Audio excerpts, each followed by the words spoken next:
State Representative Clark Tucker got the Democratic nomination for Arkansas's 2nd Congressional District in Tuesday's primary election.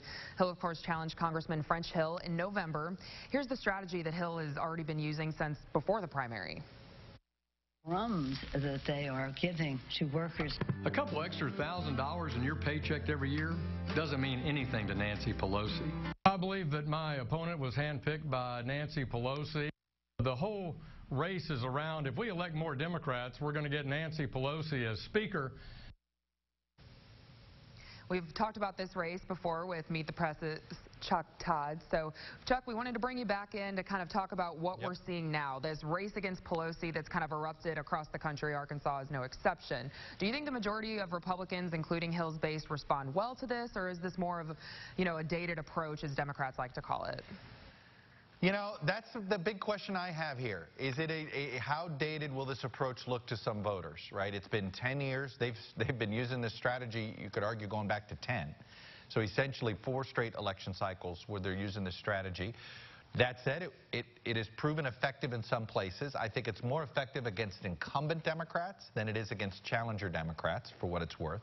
But you know what? You'll find out how effective it is, depending on what Clark Tucker decides to do when asked the question of who he's going to vote for, right? How defiant is he? We saw in a Pennsylvania special election, the Democrat there said, I'm not going to vote for Nancy Pelosi. I'm voting for new leadership. Others have said, my opponent's worried about the leadership in Washington. I'm worried about you. And they try to duck the question. Look, I think it's a gamble that I get what French Hill is doing, but there's always a gamble here of latching onto the idea that this is a nationalized race.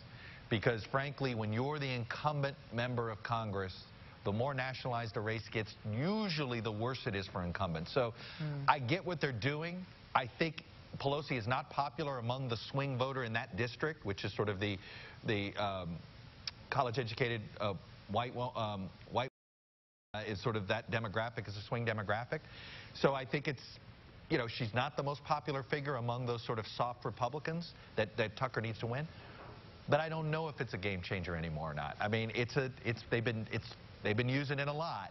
And is it a worn-out playbook? We're going to find out in November. Yeah, exactly. And then I wanted to ask you, too, just kind of about Clark Tucker's campaign moving forward. He has tried to distance himself a little bit from Pelosi, but what's kind of his attack strategy here? What do you think he should do moving forward against Hill? Well, I think you have an electorate that has already been feeling churn over the last 4 election cycles. They've been negative on Washington. I think his easy asset is the fact that his first name isn't Congressman, and French Hill's real first name right now is Congressman.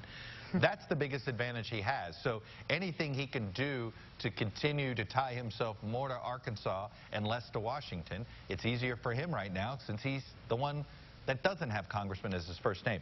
That's the best asset you have. The question I have for him is what does he do about Trump?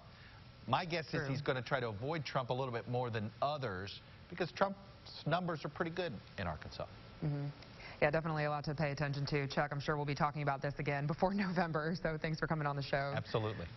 Right, and we actually had a similar discussion with the chairman of the Arkansas Democratic and Republican parties on this week's post-primary Capitol View episode.